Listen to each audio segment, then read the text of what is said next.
Welcome to Sidewalk, Skyline podcast. I'm your host, Kevin Rogers. When we read the scriptures, we find that the people of God often have a great affinity for a city. Nehemiah wept over Jerusalem. And interestingly enough, Jesus also wept over Jerusalem. And in the Great Commission, it tells us to go into all the world, starting with Jerusalem, Judea and Samaria, and then the uttermost parts of the earth. Well, wherever you live, that's your Jerusalem. And Jesus loves your city. Jesus is deeply concerned for where you live and the people that are there. And so today, we are going to do an exploration on one of my favorite cities in the whole wide world, and that is Montreal. And so I've got some friends on here today from Montreal, and I'm going to ask each of them to answer three questions. What's your name? Where was the last place you lived before Montreal? And how are you spending your days following Jesus in Montreal? So let's start with you, Patti, and then Cal and Chrissy and Jenna. Sure.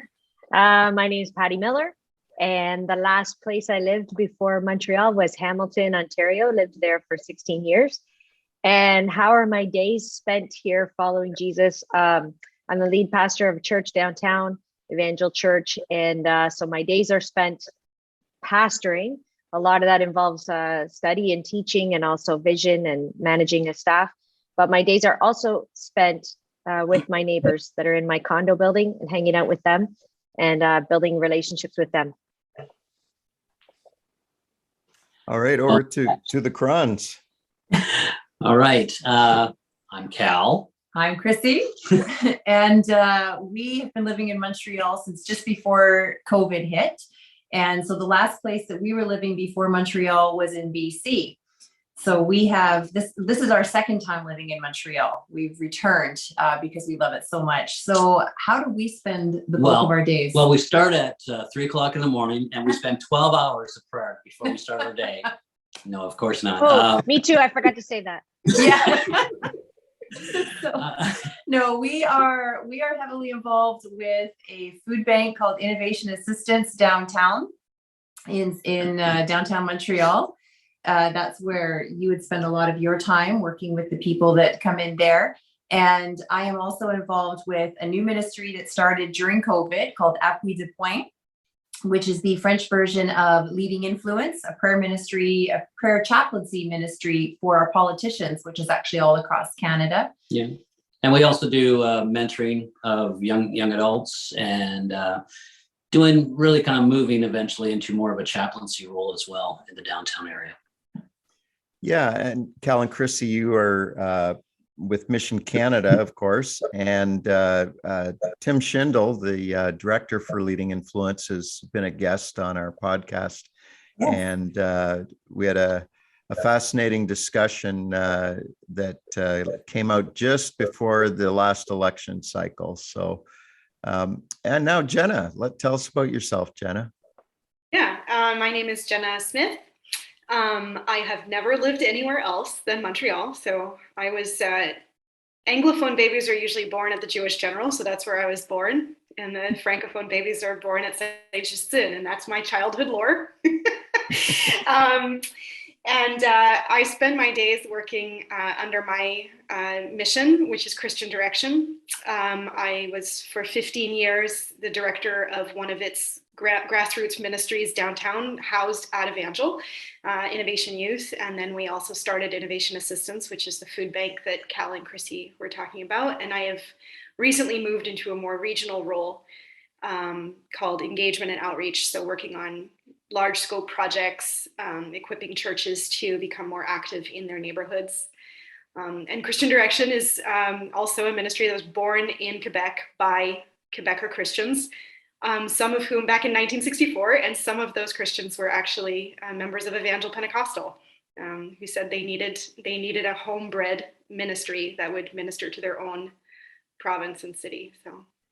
So Jenna, you've lived all your life in Montreal, and what is it that that keeps you in your city? I'm sure you've traveled a little bit and visited other places, but what do you love? Yeah, that's such a good question. So one of the trips I took at one point, I was in a tech assistant at the Worldwide Lausanne Convention in South Africa back in, I believe it must have been 2013, around that time. And I'd been at the breakfast table and someone asked me where I was from, and then correctly assumed that I was perfectly bilingual. And she said, well, if you have French, you really need to get yourself over to Senegal, French-speaking Africa, because they are just, desperate. And I just looked at her, this blank-faced expression. I was like, why on earth would I go to Africa? I'm really happy ministering in Montreal. Why do I stay in Montreal? This is my home. But I also came to faith in a Christian family, in a family of ministers, and had a strong sense of the fact that I could easily continue to live my life as a Montrealer, but also engage in God's mission in this city, which is incredibly unique. Having traveled, I can say that. So this is, it's to me, this is a story of love that I have for the place that I was born into. And how about you other immigrants to the city? What do you love about Montreal? I mean, what is there not to love about Montreal? The weather, Exactly. the potholes, the traffic. Like, come on, Chrissy. Okay, I happen to love snow, so I'm okay with snow. But no, for me personally, I have had a love of French culture and French language my whole life. So it felt like a very natural progression for us. And like I said, this is our second time here. We were here in 2003 until 2008. We also came as missionaries at that time under another organization. Also during that time, Cal ended up being we both were on staff at Evangel Church. So we have this weird connection that kind of keeps happening there with Evangel. But no, the cultural diversity here is unbelievable. And that is a definite draw for us. We love that diversity. Yeah, the multiculturalism would be my favorite part of the city of Montreal. Just all the world, just all around you, everywhere. It's just quite a very cool concept. I would also say just the way of life here. There's the old saying, la joie de vivre, joy of life that people have here. I just find it very refreshing and enjoyable. And like Chrissy said, we lived here once before, and so we've always had this heart for Quebec and this part of the world, and really are thrilled to be back. No better place to be than where God wants you to be, right? That's right. That's right. So a lot of overlaps, it seems like Evangel might be the center of Montreal. So Patti, you're the pastor there. Talk for anybody that's listening that's never been to Montreal and or never been to Evangel Church. Tell us about that. Our church is 105 years old. We actually predate our fellowship, Pentecostal Assemblies of Canada. My understanding is we were the first evangelical Pentecostal Anglophone church planted east of Ottawa. We were planted by somebody named Charles Baker, more affectionately known as Daddy Baker, who just decided, he just felt called by God, I got to plant a church here. And so he started a church, and there's all kinds, the history is just sometimes overwhelming for the person that's the current pastor. The history is just huge. Amy Semple McPherson came through this church at one point, and wow. Which is pretty huge for me. I admire her greatly. And the church has been downtown in various places in downtown for that entire time. And we are committed to the city, the downtown of the city. And Yeah, I mean, we've had so many people come and go, and I've had to get used to, since being here, that everywhere I go, if I go somewhere else in Canada, if I go sometimes other places in the world, it's a given. Somebody's going to come up to me and tell me they have some connection with Evangel. Their grandparent was there, or they were on staff there, or they accepted Christ there. And it's just wild. The influence of this church is just beyond measure.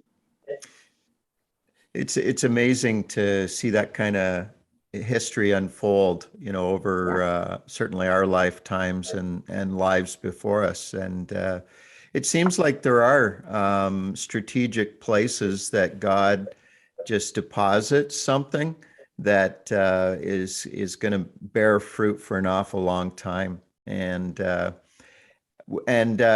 moved to Montreal not that long before COVID, did you? We moved here just over 6 years ago. So we were here for a few years before Okay. COVID hit.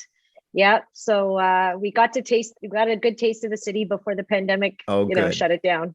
Good. Obviously Evangel's not the only church in the city, but all of you are involved in ministry work in the city core. And what can you tell me about the unity of the church in Montreal?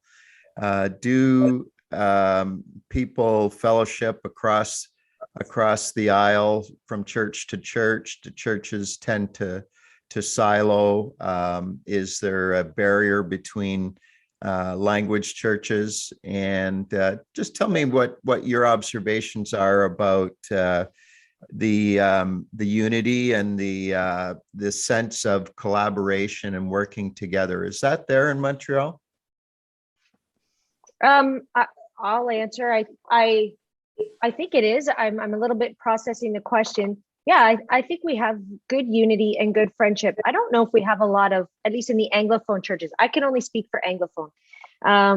I don't think we have a lot of formal collaboration. We don't do a lot of, some do on the West Island and that.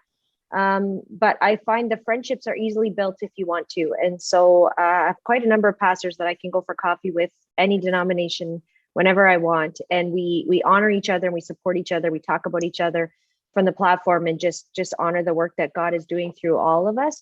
It was one of the things that I learned when I came here. I was actually surprised by how warmly I was welcomed by different Christian leaders from different denominations. And finally, one of them said to me, well, there's not that many of us here. And so we stick together. And that was a really cool thing. Mm. Yeah, my immediate thought is it's like anywhere. Like you're going to have some churches that collaborate really well together and others that maybe silo a little bit more. But one of the cool things that I've seen, at least in the downtown area, there's a thing called Youth Church, in which a bunch of church youth groups get together on a regular basis. I think it's once a month. And in fact, I think today or tomorrow, they're going to be cooking up a meal for one of the homeless centers together. So there's some great things. And then again, being a part of a food bank, we have connections with a bunch of churches as well. So describe for me the city. I know that Montreal city limits, Montreal is on the island, but then there are surrounding communities. Is there a very distinctive island identity for Montrealers, or is it just all kind of blur and blend across the bridges? It's definitely an island feel. The greater Montreal area is very neighborhood centric. Every neighborhood has its very distinct identity, language, patriotism.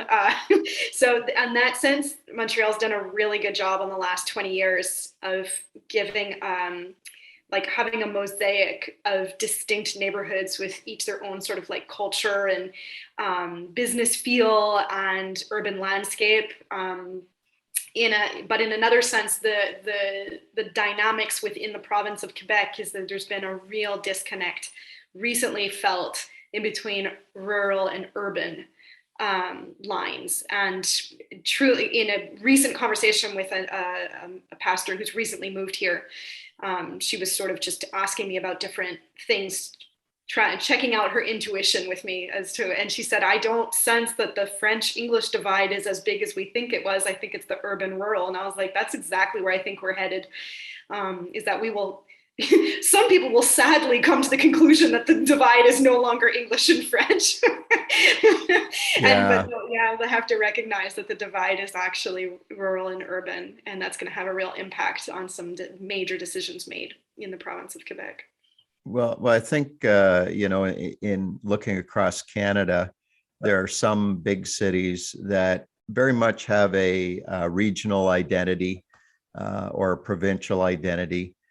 Then there are some that have a national identity.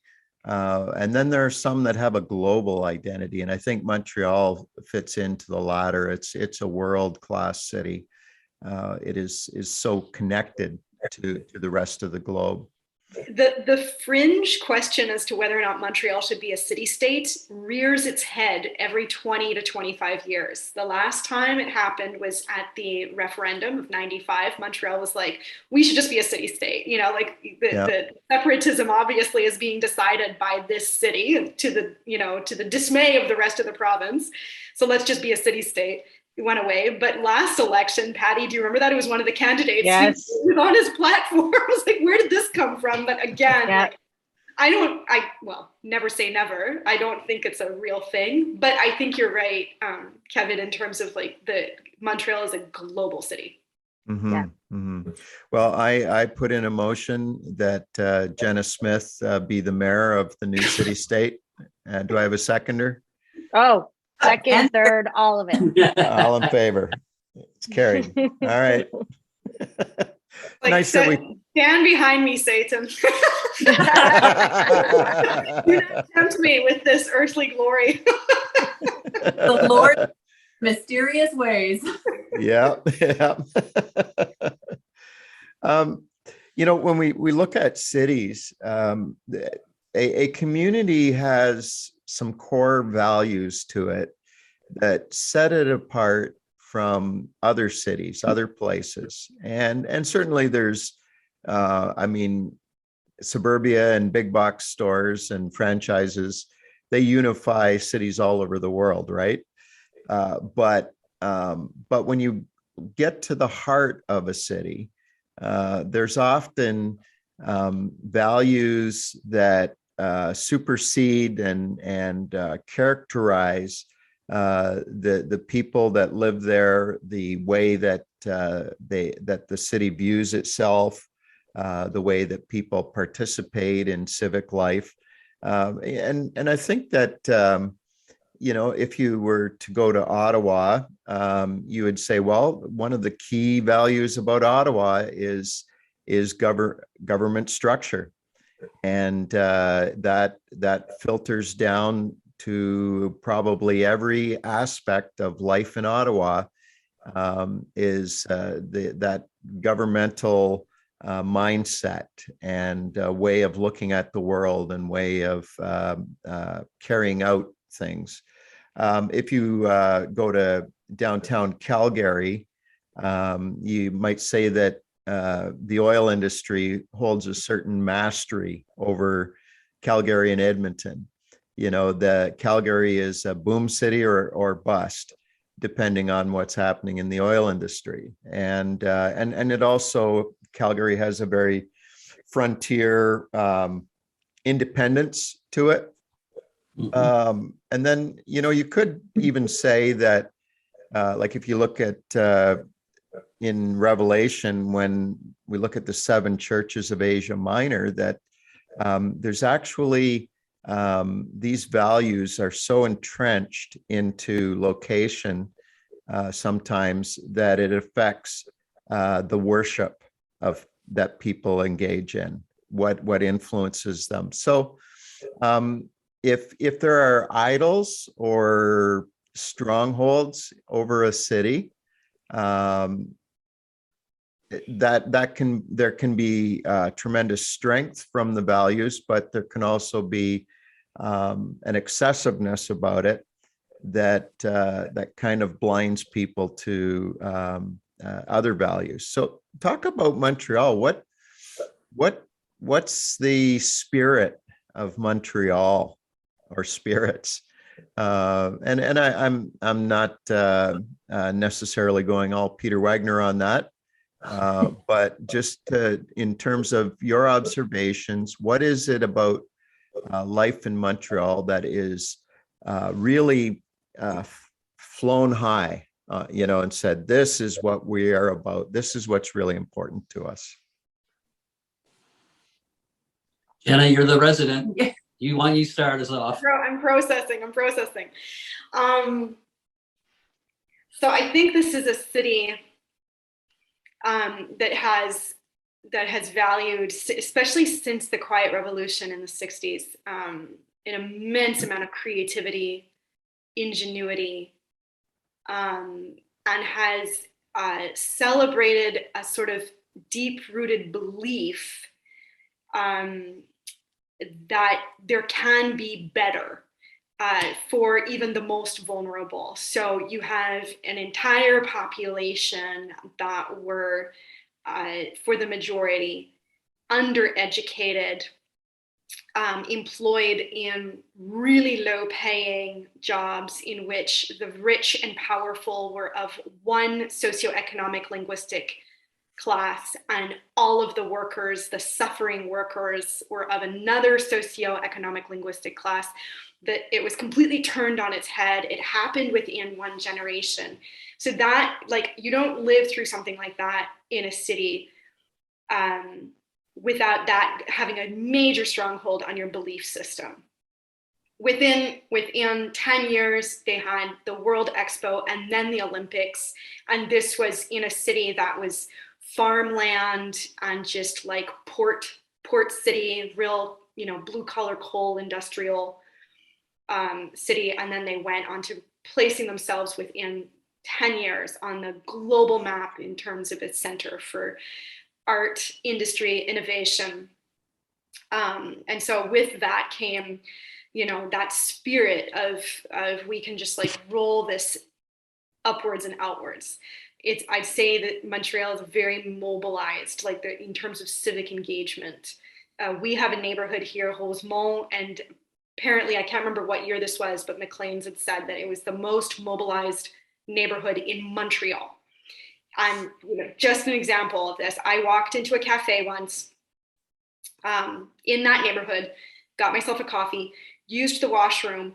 On the wall of the washroom, on a paper towel written in marker and just taped. I mean, it looked so ghetto. And it was gathering march against, I can't remember what the cause was probably the student fee levies at the time. Next Saturday, 3 p.m. 2,000 people showed up, you can't make this stuff up. Mm-hmm. So that would be, I'd say, sort of the more humanistic belief system and values. What we see in terms of, if I can use the word darkness, what we also see is just, again, the siloing of people. So with great diversity also comes, I think, great siloing, and we still see that. And it comes, theologically, I think it comes from this notion of scarcity, this fear of scarcity. There will not be enough. There will not be enough. And you see it in the churches. I think you see it a lot in the Francophone Protestant churches, because they were birthed out of an exodus from the Catholic churches. And there's still this real disconnect, this divide and this fear. And, coming from you have a subculture of Christianity that feels its smallness. And so then what they do is they turn on each other. And so that's sort of the flip side of that belief system of change and revolution comes also then this fear and divisiveness that is birthed from that fear. Yeah, just you go ahead first, Patti. Okay. I have the weird sun just streaming in now, so it's this aura that I can't get rid of. It's very angelic. Yeah. Glory, hallelujah. I would agree with, Jenna, lots of what you said is so informative for me. And I'm listening going, oh, okay, yeah, I see that. As a more of a newcomer, I would build on the last bit, even of what you said, that I think that the diversity and the multiple cultures and that we can do anything, all of that, it's what makes Montreal so amazing. It's highly valued. Just there's room for all of us, I find, and all of that kind of thing. But there's still the lingering fear, if I could say, fear of religion. And that is very clear for a girl who came from Ontario. It is a different world. And there is a lingering, active fear that gets triggered that religion is going to try to control again. And so and that then has led to an absolute lack of knowledge completely about what Christianity is or what faith is. So it's not just, to my experience, a lot of my experience in Ontario was people sort of knew it, but they were just bored of it. Here, people literally, they don't know what it is. They don't know what Christianity is. They don't, and that's just a bit bizarre, and also are quite hesitant they're either really entranced, like, ooh, what's that? Or quite hesitant to have a conversation because their only experience is oppression through religion, and they threw that off and they're not letting it back. And they're going to pretend it doesn't exist. That's the public discourse. We pretend It doesn't exist. Yeah, and I would say that extends not only to the Québécois who live here in Montreal, but also to a lot of the immigrants that come here as well, because a lot of them are coming out of religiously oppressed countries. And so there's almost like, we don't have time for that, or we are physically or emotionally, mentally kind of pushing against the door of religion, any kind of organized religion sometimes, because of that as well. So yeah, I would extend it even that. There's so much to this. Montreal is very distinct, as far as I'm concerned, from any city I've been in. Like, a lot of people will say, oh, Quebec, Montreal, they're all the same. No, they're not. Montreal is very different than the rest of Quebec. It's its own entity. City state, yeah. So with that, I think, I'm in total agreement with everything that's been said. Like, there's a fear and distrust of religious power. And so the negative side, which can be a positive if there is untrustworthiness, but the negative side is there's a strong push to secularism, which I would call the religion of secularism, that we see pushed here as well. It's like the pendulum has shifted. Yeah. From one side to the other. So Desmond Tutu passed away recently. On our French CBC, so Radio-Canada, they have one of the experts of South Africa interviewed, talking about Desmond Tutu. And she says, my husband and I just about flipped a switch. She said, well, at one point, you can hear in his discourses where he says everything he did was it flowed out of his belief in Jesus. She goes, that is not the important thing, and that's just an extra. You have to remember, it was a human endeavor to liberate humans. And he was a bishop. And we're like, it just demonstrated such willful ignorance. Mm-hmm. Over the cohabitation of spiritual belief and your action. Yeah. Even along those lines, Jenna, I would add to that, we've talked about this. So we're a large church in downtown before the pandemic, 800 to 1,000 people. We've had our sidewalks dug up by the city and left for a weekend. So you literally would not be able to get in or out of the building because it doesn't occur to them that we're there. And even during the pandemic, we've hosted multiple things. And there was one day where we hosted vaccination clinic and help and all that for the people in the neighborhood. We hosted it on behalf of another organization. TV cameras were there, CBC, CTV, all of it. And they all, I can only assume intentionally, took video footage that ensured that our church name never was seen. And so our church people were watching on TV going, hey, that's our church lobby. But never once was it said a church hosted it. In fact, the address they gave was the address next door, not even our address. And it was really, really just hidden that a church was helping with this endeavor. It's just, we don't exist. That can actually be a stealth advantage when people don't know. And then when they do discover you, it's like this hidden world that amazes them. So when you, that's interesting about Radio Canada and that whole we don't want to tell your story. We want to tell the cultural narrative. And I'm just curious, as the last 2-year apocalypse that we've all lived through. Apocalypse is a word that means unveiling, and through the pandemic restrictions and shutdowns, that has an effect on everybody in the world in different ways. But I think one thing that it really does is whatever is in the heart of a person, the pressures and the uniqueness of it brought what's in the heart out. It unveiled it so that we could see what was in the heart of people in our city, but also people in our church, people in our family. And so I'm just curious that, when you think back to these past 2 years, how did it affect you personally? Are you stressed out or are you feeling energized? What have you had to rethink in your mission and your relationship to the world around you as a result of this unveiling that's taking place? And still not over. I mean, we're recording in early March. This will come out a little later in the year, but be interesting to see what's been happening to you personally over the last couple of years. And there's crickets. I hesitate a little bit because I've had a great 2 years, to be honest. Yes, it's been hard, obviously, when you're dealing with pandemic restrictions and all that.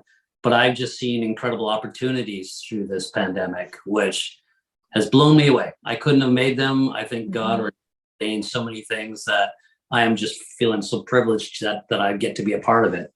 So I feel somewhat quite energized by this whole time. And I think it's been a great, for me, again, a good reminder that as the church general, we need to be in the community, and the connections within the community, if we are willing to serve the community, the opportunities are there. And so for me, it's been a really a great 2 years. And again, I say that a little awkwardly because for some people it's been very, very hard. And so just for me, I feel very blessed what's happened in my life in the last 2 years. Chrissy must be taking really good care of you these last couple of years. I think for us, it definitely was a blessing in disguise. And I won't lie and say that there were not days where I woke up crying, because I thought if I have to spend another day at home, I don't know what I'm going to do.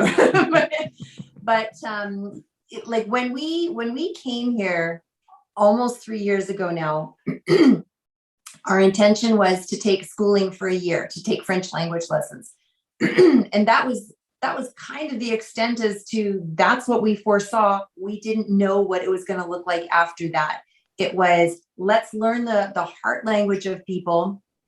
Let's get tooled up for that. And then whoever God puts in our path, that's what we're going to do. So COVID was unexpected. Thanks to Jenna's quick thinking and just the leading of the Holy Spirit that Innovation Assistance began, that opened up a whole new door into the community that we never could have even possibly dreamed of. So that's why I say, like it really has been a blessing. Mm-hmm. Yeah, I would say there's a whole mixed bag of what the experience has been. I mean, we immediately at our church, and me personally, we just live by the understanding God's not surprised. So therefore he's still here. Let's just figure out where that is and lean in. And so we framed it from the beginning that way. And so I don't think we missed a beat really in just carrying forward in our usual vision. We frame what we do as we do good, love each other, and reveal Jesus. Well, you could still do good and you could still love people in a pandemic. So that's what we did. There were moments, for me as a pastor, moments of discouragement, of realizing not every Christian has the same thing, same foundations or whatever for their faith that I do, or that I thought they did. And that's hard. But the new people that came in and all of that was encouraging. And so we just kept on going. What Chrissy just said, this has become the best way for us to be known in the neighborhood. The food bank, everybody knows about it now.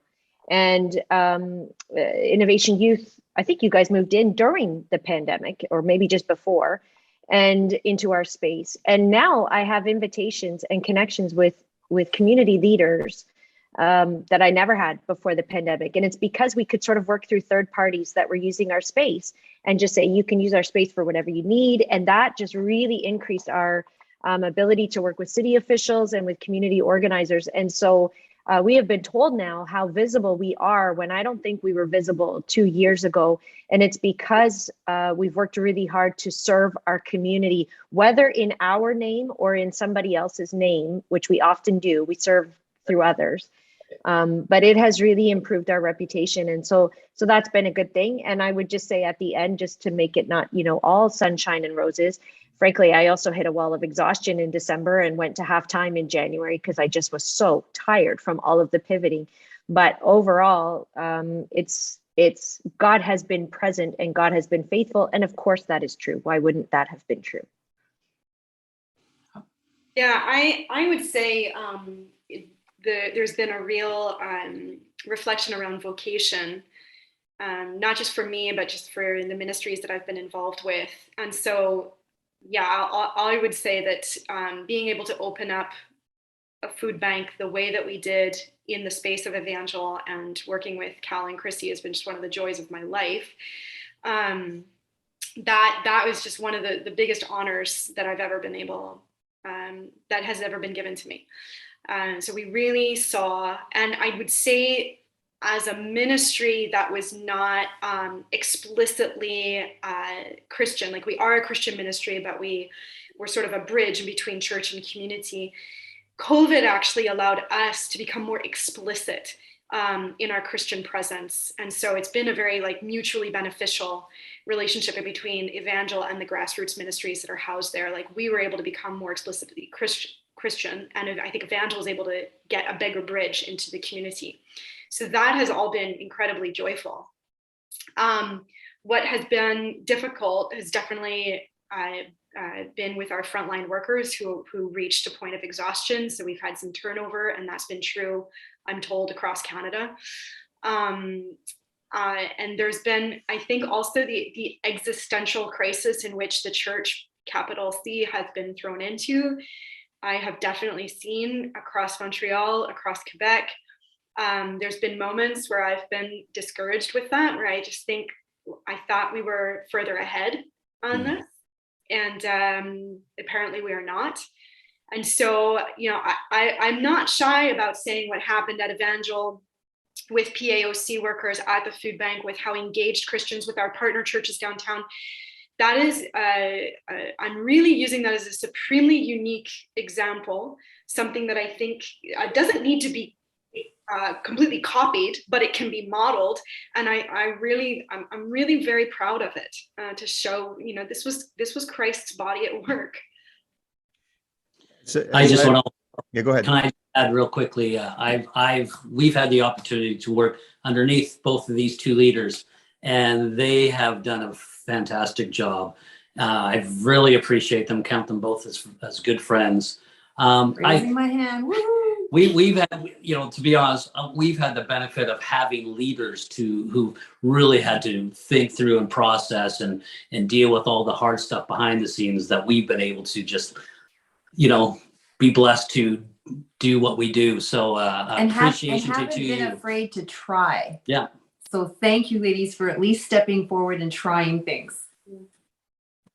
Well, as I've listened to the church across Canada, there is a lot of wins in the last 2 years. We haven't been able to live by the same metrics that we always did for decades prior, and all of the reorganization and pivoting and limits being on us and all of that. I think what it's done is it's taken the people of God to a deeper place where they serve out of a pure heartedness and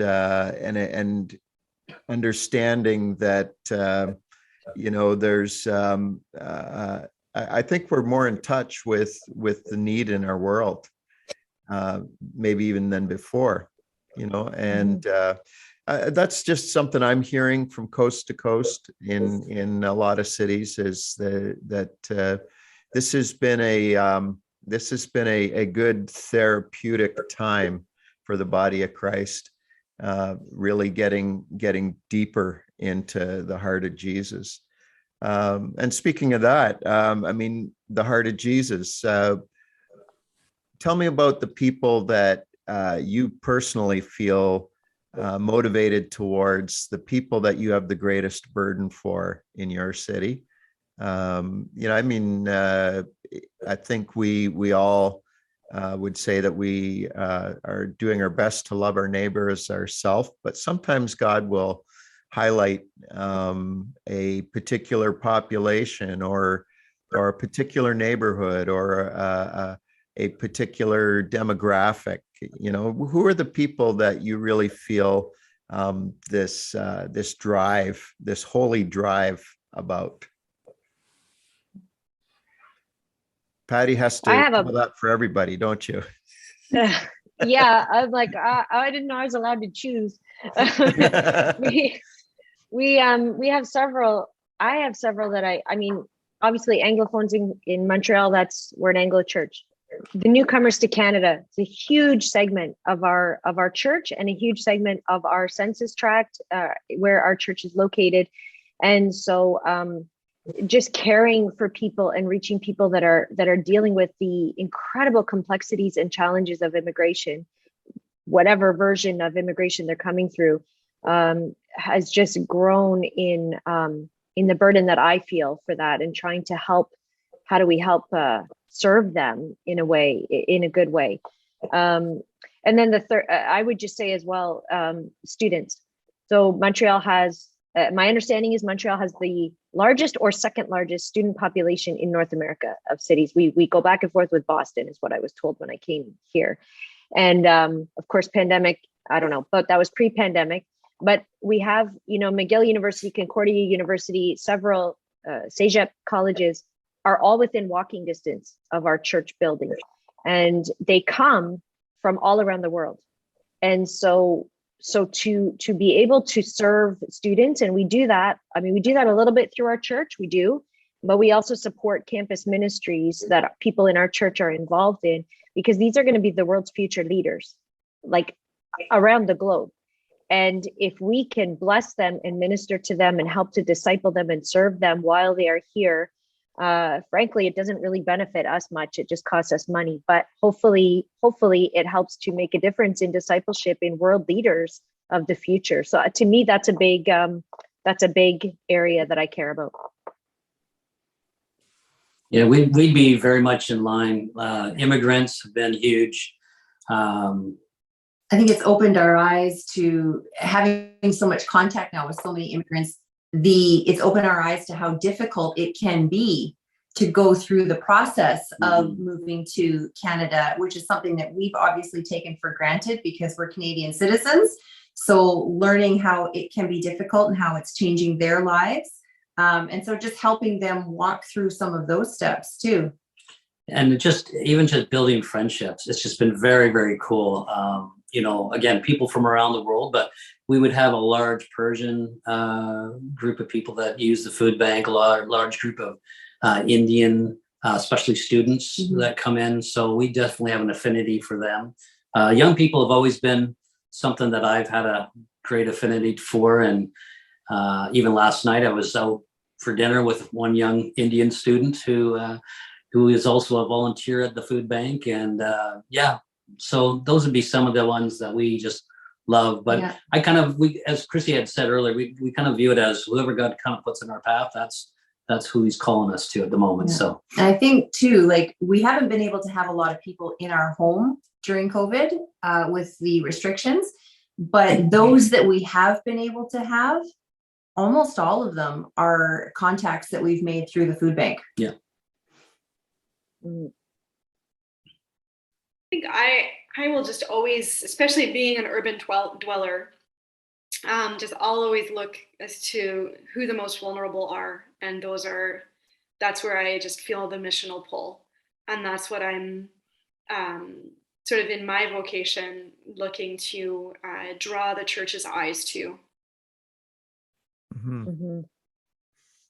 So I had Gary Connors on a previous episode of the podcast, and of course he was bragging up Evangel as well, and one of the things that he talked about was around the corner from the church building proper, there's a storefront that used to be a Saint Hubert chicken. And many years ago, the church had bought in that, and it became kind of a place for community interface. It's right on Rue de Saint Catherine, and it's just very street level, street friendly, and you've done a lot of great things out of that space. But then he was telling me that that place is going to be demolished, and a 14-story is going up in its place. So tell me what's going on there and what that's all about. Yeah, that's an ongoing thing. Speaking of COVID delaying things, we just keep on going. Maybe next week. But we're really working through this development project so the building has served us so well over the years, and just hosted so many outreach opportunities, so many blessing the community opportunities, just everything. It's been so good. It's also aging is the truth, and ends up just starting to cost you more and more in maintenance, and property values shift, and et cetera. And there's a real need for housing in downtown Montreal. Well, I think across Montreal. But housing that is affordable. So around us, since I've moved here just over 6 years ago, we had a new condo tower go up to the right of the building, another one go up to the left of the building. And is it 5 or 6 right across the street from the church? Six condo towers have gone up, and they all are super expensive. They're not affordable. And this is what is being built in the downtown. And so anyone trying to find rental space that they can afford and that families can live in and all of that, there's just nothing. And so we wanted to do something that would help us to function well with the property that we had, steward it well with the investment that had been made in it, recognizing something had to be done with it, and going, is there something we can do with this project that will both serve our community and bless our community, and also be good for Evangel in the long term, and help us to create maybe a little bit of sustainable income, just a little, to help us out as we keep on going. And so, so the plans are in place. We keep, it's slow. Everybody tells you at the beginning, oh, it'll be, no time at all. And then it's just, but the plans are still there, and we're still moving forward where we will take it down. And we're building a 14-story building that will also house our offices.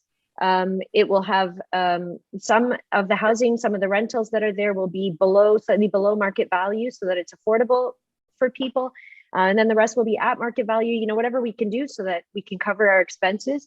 And honestly, we are intentional about keeping our church offices in there, and maybe a small hall in there, and hoping we can get a few Evangel people in there so that it becomes also a place of ministry where people can practice hospitality and learn how to pastor their building. But we're also serving the community as well by providing something that is desperately lacking in downtown Montreal. Mm-hmm. I don't want to think negatively, but and I recognize that nobody on here has a business card that says that you're a prophet that foretells the future. But are there some things that you're concerned about for the future of Quebec, the future of Montreal, the future of the church in Montreal, and the church in Quebec? What are some things that stir you, in either a positive or a negative direction? Where you're afraid of what's to come, or you're hopeful about what's to come. I think that it can be both and at times. So what's the view from the island? I'll respond just briefly. Montreal also often has really just close ties, and we're influenced a lot by things that are happening in the States. And so I see a lot of the polarization that has happened in the States, politically, religiously, also beginning to show here. I don't think it's the majority of people, but when it happens, it's been very, very difficult. And I'm concerned about the future of God's church, and about how do we practice a ministry of reconciliation? How do we talk about unity and diversity? How do we model forgiveness? I think it's going to be just a huge thing that the church is going to have to focus on over the next year or two, because the polarization is running deep, and I'm concerned that will get deeper roots in Montreal. I hope it doesn't, but that's what I see.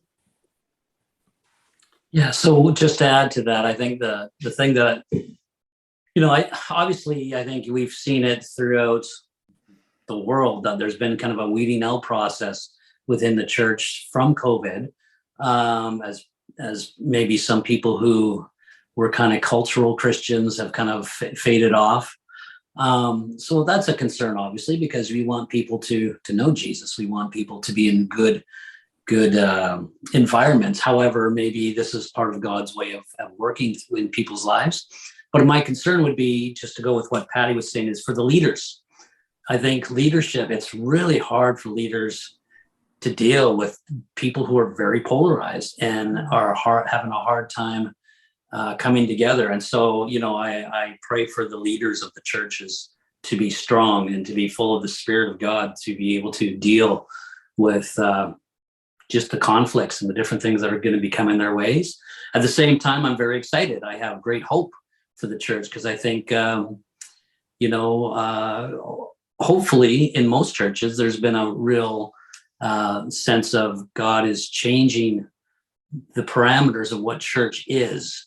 It's what has happened, whether you like it or not, really hasn't been overly effective in the Western world for quite a while, I think. And so hopefully God is planning a new thing to happen. And so, and again, even the engagement that I've seen different churches engaging in the community because of COVID, I think has been very helpful and healthy as well. I think you hit on a really key thought there, and we can keep this discussion going. But when it comes to leadership, what kind of leaders, be they church leaders or just people who follow Jesus, what kind of leadership do we need to exercise that actually does the ministry of reconciliation, that actually, how can we be peacemakers in a world at war with itself? I'd love to hear some of your thoughts on that, and also as we're talking about things in the future that you're hopeful and afraid of.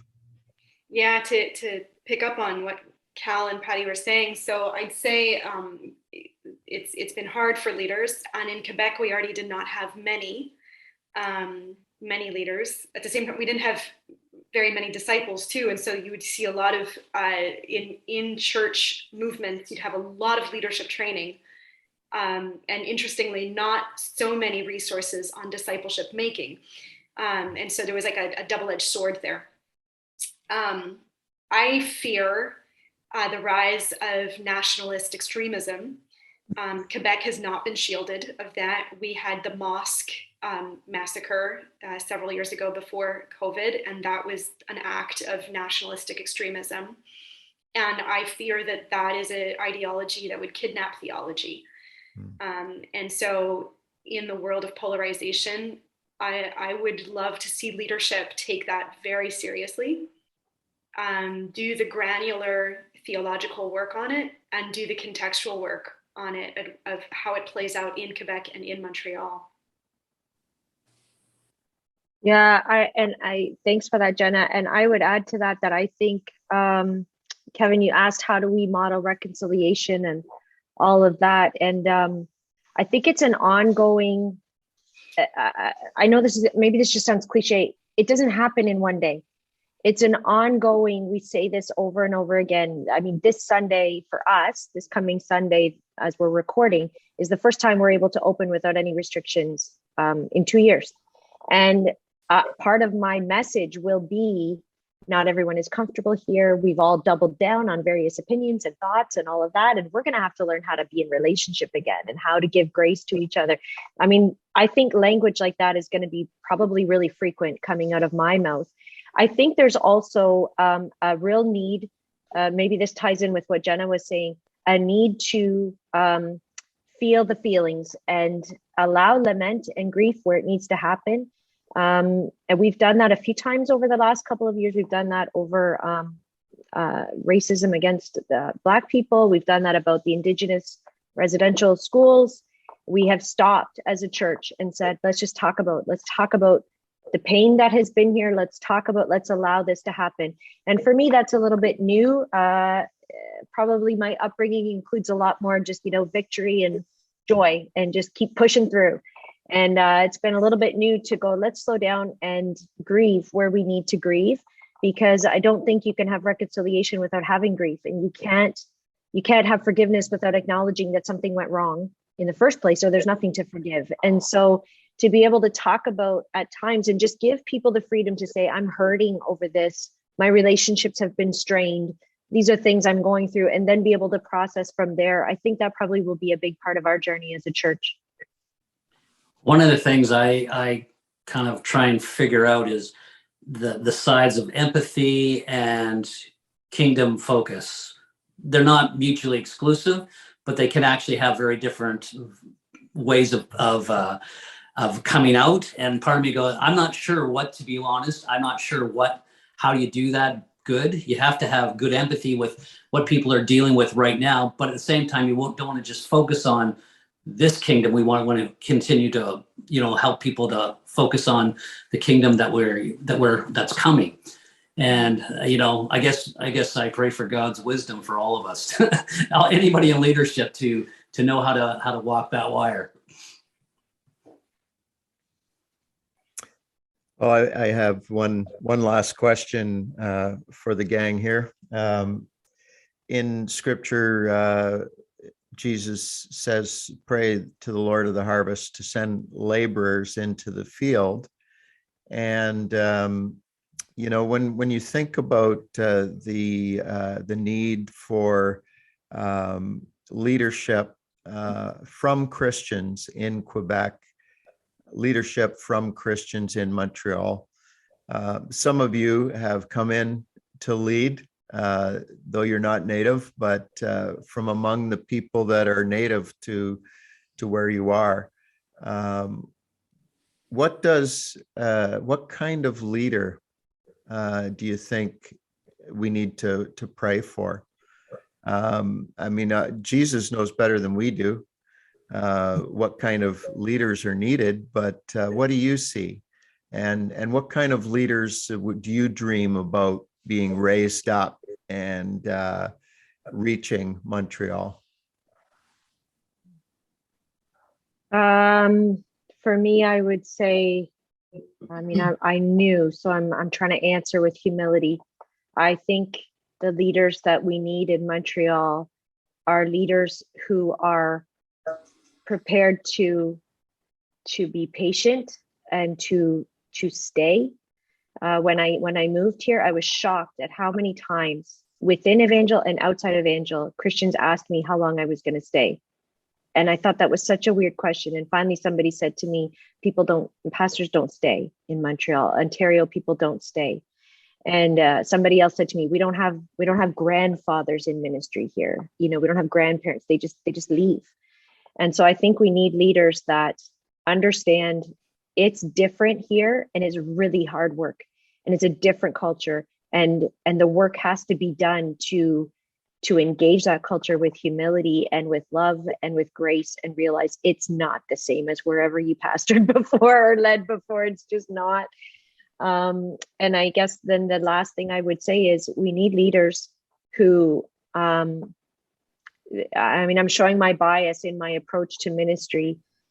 Quebec, Montreal, they still remember being oppressed by religion. And that's important. And so to me, leaders that will come in and are willing to take the time and do the hard work of just demonstrating that they're not a threat, and that the church can be something that is good without being oppressive and without being pushy. You can't just pull a crusade together and bring in a great preacher and it's just, and so that's what I mean by leaders that have patience and that have humility and are willing to do the hard work. I think that's the kind of leaders that we need. Doesn't sound very exciting, but that's what I think. Yeah, to me, it comes down to embodying Jesus, engagement face to face with people. I think, I've been in ministry long enough to see a lot of people who talk the theory about what it means to love people and love Jesus. And it's a different thing to actually walk with people down their paths. And so to me, it's just being able to be authentic and loving and real, and obviously with the call of God. It's a beautiful thing when God leads people in a direction, and they humbly walk that path and engage with people and love on people as best as they can. So, I'm a simplist, just go with the simple, love God, love your neighbor. We're good. I think as Patti said too, they need to be willing to understand it does take time. It seems in all the places that we have been, it feels like this place, it takes the most time for people to kind of open their hearts towards things of God. Not necessarily towards a nice gesture or something like that, but towards things of God. So because there's that, it feels like there's an automatic, oh, you're from the church? Oh, well, you must be bad. So realize that it does take time. Now, one of the things that we have done is we've also taken the time to learn the heart language. I'm not saying everybody does, but that definitely opens a door to appreciation that you as an Anglophone coming in or whatever your mother tongue is, that you're taking the time to learn our language. We are learning. We haven't learned. We are learning. Leaders who learn, not necessarily leaders that know everything. Right. I'm working on some writing right now around the role of a neighborhood chaplain, and this is something that Cal and Patti and I came up with during some conversations, and I'm dedicating the essay to Chrissy and Cal, actually, because they're really the inspiration behind it. So Cal, you say you don't theorize, you practice, and I'm like, well, I'm taking your practice and I'm turning it into theory. But I think that this is something that the urban world of Montreal really needs. And as I've been reading up on the world of chaplaincy, it's really fascinating, but it's people who, what comes up over and over and over again, these are people who work in liminal space. So like that third space.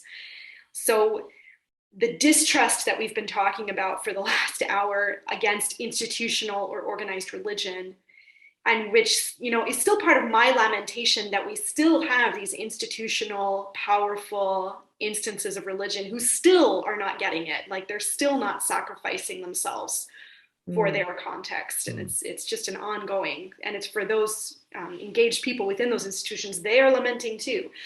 What we need then are those people who walk the streets in those spaces. And just like the hospital chaplain who learns the culture, the language, the working environment of a hospital, then the neighborhood chaplain does exactly that too. They become on first name basis with the local business owners, and they are attached to local community organizations, and they make it sort of a way of life to be Jesus to their neighbors.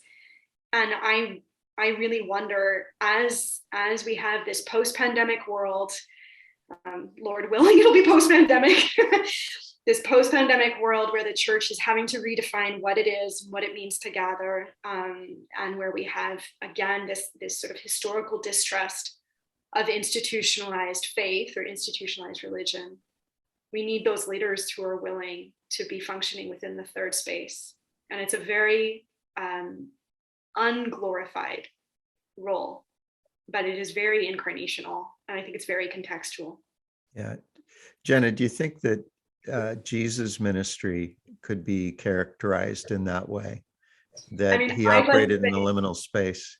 I'd like to think that Jesus was the ultimate neighborhood chaplain.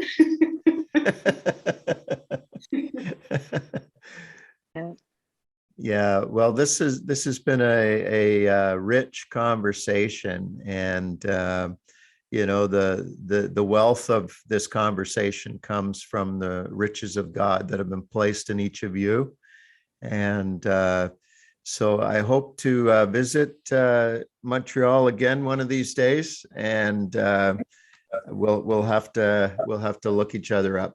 So au revoir, mes amis. Au revoir. Au revoir. Hey everyone, it's Kevin. For the next few episodes of Sidewalk Skyline podcast, we're going to be featuring content from the Our City Toronto conference. We're loading up the truck right now. I'm going up to Toronto with Kevin Saunders and Bill Riley, and we're going to be recording sessions from the workshop presenters and the main sessions. And hopefully you'll get to meet some more intriguing urban workers in Toronto. So say hi to Kevin and Bill, and hey guys. Say hi, Bill. Say hi. Hello everybody. Until we're back with some content on our next episode from Our City Toronto, this is Kevin Rogers, and you've been listening to Sidewalk Skyline Podcast.